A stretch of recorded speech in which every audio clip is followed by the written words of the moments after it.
आप पर आरोप लगाए जा रहे हैं, आखिर इन आरोपों में कितनी सच्चाई है? देखिए, विक्रांत भूरिया जब से मेरी धर्मपत्नी अनीता चौहान का लोकसभा का टिकट हुआ है, जब से वो लगातार प्रेस कॉन्फ्रेंस कर रहा मेरे खिलाफ और पब्लिक की मीटिंग में भी मेरे खिलाफ अनर-गलर बातें कर रहा है।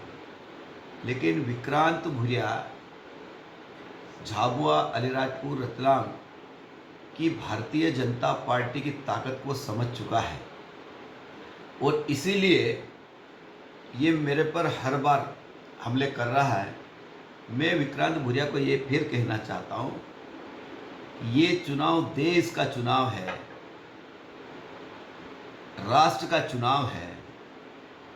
मैं विक्रांत भूरिया को ये पूछना चाहता हूँ कि आपके पिताजी राहुल गांधी और कांग्रेस ने अयोध्या में प्रभु श्री राम जी के निमंत्रण को ठुकराया, सबसे पहले उस पर सफाई देना चाहिए। दूसरा, कांतिलाल भूरिया इतने वर्षों तक सांसद रहे, मध्य प्रदेश के कैबिनेट मंत्री रहे, भारत सरकार में कैबिनेट मंत्री रहे, तो उसका सबसे पहले हिसाब तो जनता को दे।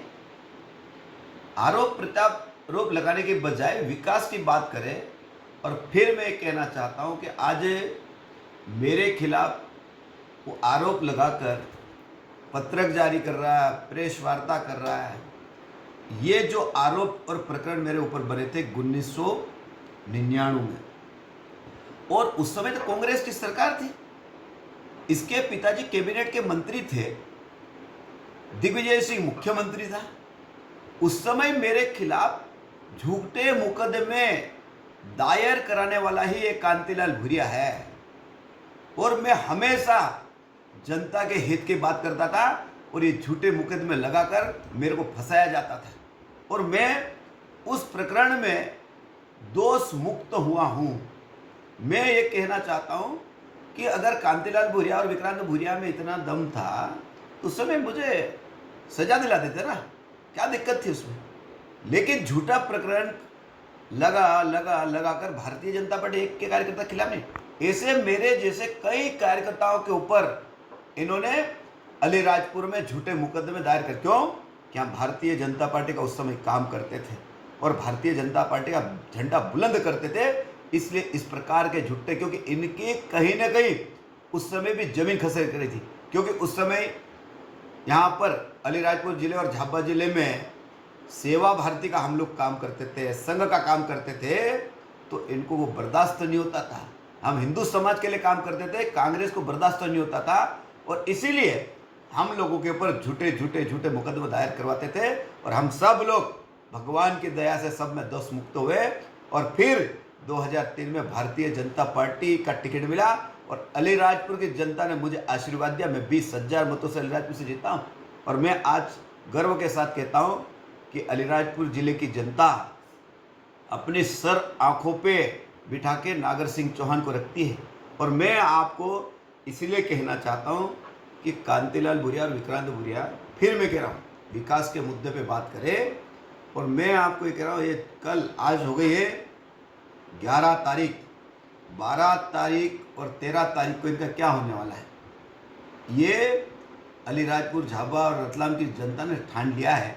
इसलिए जिस प्रकार की प्रेस वार्ता कर रहा है, ये सारा सार विक्रांत भूरिया की बौखलाहट है, क्योंकि विक्रांत भूरिया के साथ आज कार्यकर्ता है क्या बताओ? भग रहे दो ही बाप बेटे घूम रहे, बाप आगे बेटा पीछे, बाप आगे बेटा पीछे। अभी क्या स्टेटमेंट दिया मालूम है आपको? राहुल गांधी की सभा में उसने कहा कि अगर कोई शादी करेगा, 2 पत्नी लाएगा तो उसको 2-2 लाख रुपये मिलेंगे। इतने वरिष्ठ नेता होने के बाद भी उसके शब्दों पे पकड़नी है और विक्रांत भूरिया इतना गुस्से से बोलता है कि जैसे बहुत महान आदमी बन गया, क्या बहुत इंटेलिजेंट बन गया, कहता डॉक्टर हूँ। अरे विक्रांत जी, अलीराजपुर, झाबुआ, रतलाम की जनता आपको बहुत अच्छे से जानती है ना, इतिहास दुनिया को पता है, लेकिन हम इतिहास को खोलना नहीं चाहते हैं। और इसीलिए मैं आपके इस चैनल के माध्यम से कहना चाहता हूँ कि चुनाव बहुत शांति प्रिय रूप से होगा और भारतीय जनता पार्टी के पक्ष में मतदान होगा और नरेंद्र मोदी जी तीसरी बार इस देश के प्रधानमंत्री बनने वाले हैं, कोई रोक नहीं सकता है। और विक्रांत को पूछना, सरकार बनाने की बात करता है, उसको एक पूछना कि कांग्रेस कितने सीटों पे चुनाव लड़ रही है, कितने सीटों पे लड़ रही है ना, उसको पूछ तो लेना। और मैं आपके इस चैनल के माध्यम से अपील करना चाहता हूं अलीराजपुर, झाबुआ, रतलाम की जनता को, और मैं विश्वास दिलाना चाहता हूं, मैंने अलीराजपुर ज़िले की राजनीतिक शुरुआत की है। गरीब, किसान, मजदूर लोगों की सेवा के लिए मैंने राजनीति का संकल्प लिया है। और विक्रांत भूरिया को पूछना है तो अलीराजपुर ज़िले में आके पूछ ले कि सेवा क्या होती है। अब ये विक्रांत भूरिया झाबुआ में रहता नहीं, विधायक बन गया। झाबुआ की जनता उसको जानती नहीं है, उसको गांव में क्या परंपरा का ज्ञान नहीं है। और वो तो सिर्फ क्या है, कांग्रेस के नाम पर वोट लेके विधायक एक गलती से जनता ने बनाया और जनता झाबुआ में बहुत पछता रही है। और आने वाले समय में जब विधानसभा का चुनाव होगा, लोकसभा चुनाव में इसके पिताजी को हम घर भेजेंगे, पक्की बात है, लेकिन आने वाला लोकसभा चुनाव होगा तो विक्रांत को भी हम उसके घर वापस भेजने की तैयारी करें। और डर वही है कि अगर नागर सिंह चौहान जैसा नेता अगर झाबुआ में आ जाएगा तो उनको डर सता रहा है। उनको पता है कि नागर सिंह चौहान वो नेता है, कार्यकर्ता का काम करने वाला, जनता की सेवा करने वाला, जनता को जोड़ने वाला, कार्यकर्ता को जोड़ने वाला और जनता की सेवा करने वाले लोग हम लोग हैं। इसीलिए उसको लगता है कि नागर सिंह चौहान के नाम से रोना गाना करूं तो जनता उसके बहकावे में आएगी, पर जनता उसके बहकावे में आने वाली नहीं है, क्योंकि झाबुआ, अलीराजपुर, रतलाम की जनता बहुत समझदार हो चुकी है। अब जनता को आप गुमराह नहीं कर सकते विक्रांत जी।